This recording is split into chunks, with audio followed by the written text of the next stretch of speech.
సేవే అసలైన మతమని తాను ప్రగాఢంగా విశ్వసిస్తానని ఉపరాష్ట్రపతి వెంకయ్యనాయుడు వ్యాఖ్యానించారు. స్వర్ణ భారత్ ట్రస్ట్ ఇంతింతై వటుడింతై అన్నట్టుగా సాగిందని, ట్రస్ట్ పనితీరును ప్రజాప్రతినిధులంతా తమ ప్రాంతాల్లో చెప్పి స్థానికంగా ఉన్నవారిని ప్రోత్సహించాలని వెంకయ్య కోరారు.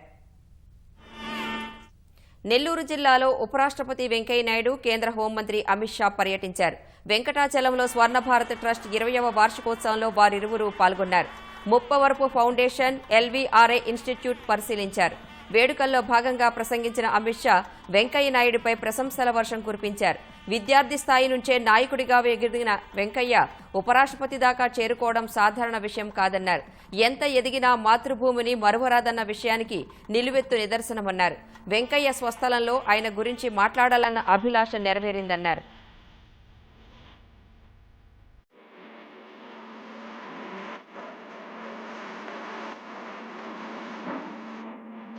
I request the Honorable Vice President and the Honorable Home Minister to release the souvenir of the Swarna Bharat Trust 20th anniversary, please.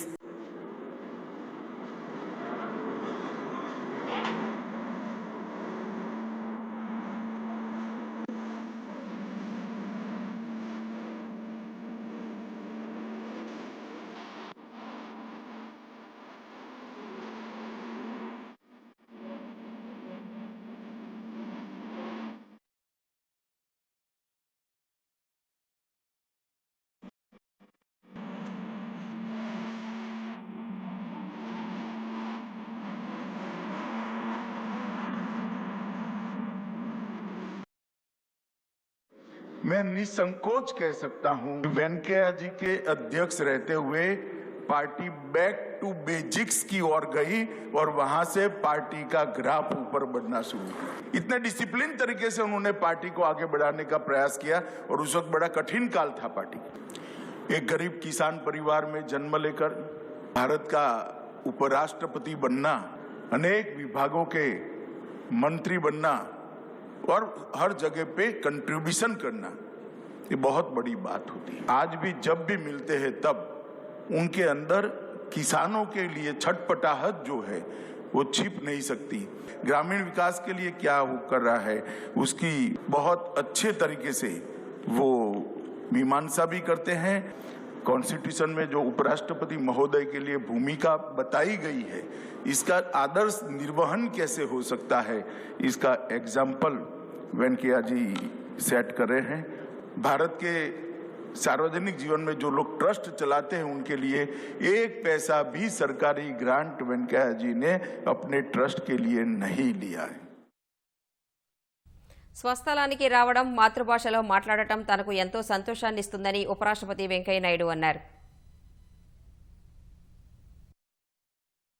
Swarna Bharat trust చూసి ఆశీర్వదించి అభినందించడమే కాకుండా మీ ప్రాంతాలకు వెళ్లి ప్రజాసేవలో ముందుండే వాళ్ళను ఈ స్వర్ణ భారత్ యొక్క విజయ గాథ చెప్పి ప్రోత్సహించాలన్న ఉద్దేశంతోనే నేను ఈ ప్రముఖులందరినీ పిలుస్తూ ఉన్నాను. I always believe the real religion is సేవ. దేవాలయానికి వెళితే ఎంత పుణ్యం వస్తుందో, సేవాలయానికి వెళ్ళి సేవాలయంలో సేవ చేసే కార్యక్రమంలో పాల్గొంటే అంత పుణ్యం వస్తుంది, అంత సంతృప్తి వస్తుంది, అంత సంతోషం వస్తుందని నేను భావిస్తుంటాను.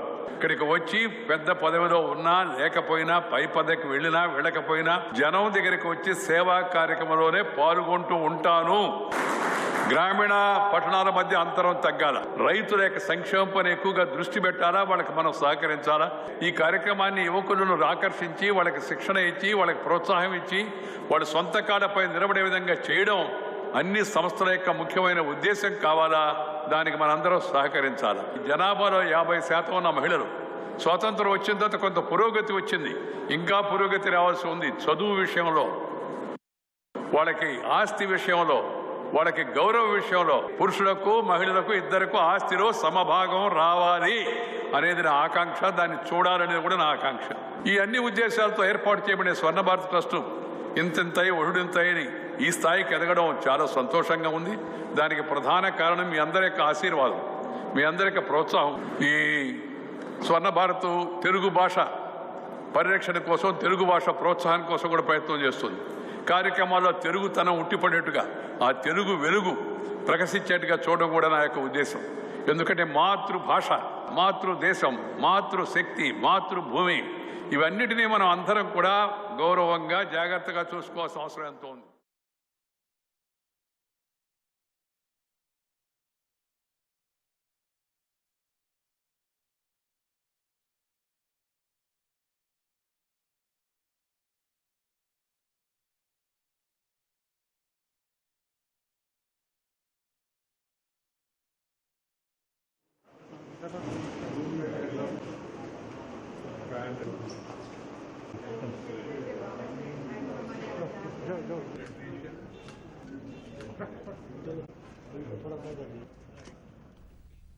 అంతకుముందు వెంకటాచలంలో ఉన్న అక్షర విద్యాలయాన్ని వెంకయ్యనాయుడు, అమిత్ షా సందర్శించారు. అక్కడ ఉన్న సోమా ఇన్స్టిట్యూట్ టెక్నాలజీ ట్రైనింగ్ సెంటర్ను పరిశీలించారు. అనంతరం విద్యార్థులతో కాసేపు ముచ్చటించారు.